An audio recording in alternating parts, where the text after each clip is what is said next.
نبی پاک صلی اللہ تعالیٰ علیہ وسلم کا نا ایک راز لیک ہو گیا. حضور مکہ مکرمہ پر حملہ کرنا چاہتے تھے تو ایک خط لکھ کے دیا گیا ایک عورت کو کہ جا کے پہلے سے آگاہ کر دو مکے والوں کو کہ تم پر حملہ. عورت نے وہ خط اپنے بالوں میں چھپایا اور وہ نکل گئی. اللہ تعالیٰ نے محبوب پاک کو اطلاع دی. حضور علیہ الصلاۃ والسلام نے حضرت مولا علی کو 2 صحابہ کے ساتھ بھیجا. فرمایا مقام خاک پر تمہیں ایک بی بی ملے گی, اس کے پاس سے خط ہے جو کفار کی طرف جا رہا ہے, اسے گرفتار کرو, وہ خط لے لو اور واپس آ جاؤ. حضرت مولا علی شیر خدا رضی اللہ تعالیٰ عنہ وہاں پہنچ گئے, اس خاتون کو گرفتار کر لیا, اس کو کہا وہ خط دے. وہ کہنے لگی میرے پاس تو نہیں ہے, کوئی خط نہیں. تو حضرت علی فرمانے لگے چونکہ میرے نبی نے کہا ہے تو خط تیرے پاس ہی ہے. ساڈے نبی دی زبان ساڈے واسطے قرآن, وہ زبان جس کو سب کن کی کنجی کہیں, اس کی نافذ حکومت پہ لاکھوں. خط تیرے پاس ہے. آپ نے تلوار نکال لی, فرمایا نکالتی ہے کہ نہیں؟ اس نے بال کھولے, خط نکال دیا. وہ خط جب کھولا تو خط لکھا تھا حضرت حاتم بن ابی بلتع رضی اللہ تعالیٰ عنہ, بدری صحابی ہیں. وہ خط لے کے آ گئے, نبی پاک کی بارگاہ میں پیش کیا. حضور نے خط کھولا, حضرت عمر کہنے لگے مجھے اجازت دے میں اس کی گردن کاٹوں, اس نے ہمارا راز فاش کیا ہے.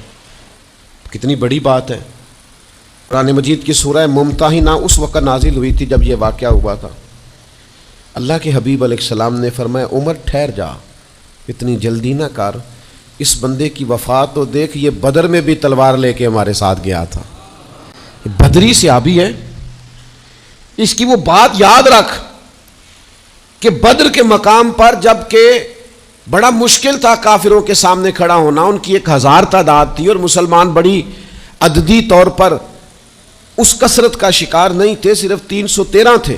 اس موقع پر ان کے ساتھ کھڑا ہونا کوئی آسان نہیں تھا, لیکن یہ پھر بھی ہمارے ساتھ گئے تھے. تو حضرت عمر رضی اللہ تعالیٰ عنہ جب چپ کر گئے تو اللہ نے قرآن نازل کیا, کہا اے ایمان والو یہودیوں اور عیسائیوں کو اپنا دوست نہ بتاؤ. تو حضور فرمانے لگے دیکھ لو عمر, اللہ نے اسے مومن کہہ کے پکارا ہے, اللہ نے بھی اسے. اب نبی کریم نے فرمایا بتاؤ یہ تم نے کیا کیا؟ تو عرض کی یا رسول اللہ صلی اللہ علیہ وسلم آپ میرا ظاہر باطن جانتے ہیں. جتنے بھی یہاں سے لوگ ہجرت کر کے مکے سے آئے ہیں نا, ان کا کوئی نہ کوئی رشتہ دار مکے میں ہے جو ان کے رشتہ داروں کا, بال بچوں کا, گھر والوں کا دھیان رکھتا. میرا وہاں کوئی بھی نہیں, اور مجھے پتا تھا آپ نے حملے کا ارادہ کر لیا ہے تو انشاءاللہ کامیابی اللہ نے مسلمانوں کو ہی دینی ہے. وہ کر کچھ نہیں سکتے. میں ان پر ایک احسان کرنا چاہتا تھا تاکہ وہ میرے بچوں کا اور میرے پیچھے گھر والوں کا تھوڑا خیال رکھیں, اتنی سی میری خواہش تھی. میرے نبی کریم نے ان کا عذر قبول کر لیا. فرمایا ٹھیک ہے, آپ جو کہہ رہے ہیں بات ایسے ہی ہے, آپ کو اسلام کو نقصان نہیں پہنچانا چاہتے, آپ یہ چاہتے تھے کہ کوئی ایک نیکی ان پہ کر دی جائے تاکہ وہ آپ کے. تو اتنی بڑی بظاہر بات تھی لیکن حضور نے قبول کر لی. معنی کیا ہے کہ دوستوں کی پچھلی نیکیاں بھی یاد رکھنی چاہیے, ان کی پچھلی بھی خوبیوں اور پچھلے بھی معاملات کو تھوڑا یاد رکھنا چاہیے. ہم کیا کرتے ہیں, ہم کہتے ہیں جی اب وہ یہ نہیں کر رہا, بھئی تب کر رہا تھا نا, تو تب کی یاد کر لو, تب کی یاد رکھ لو, اس وقت کی آپ خیال کر لیں.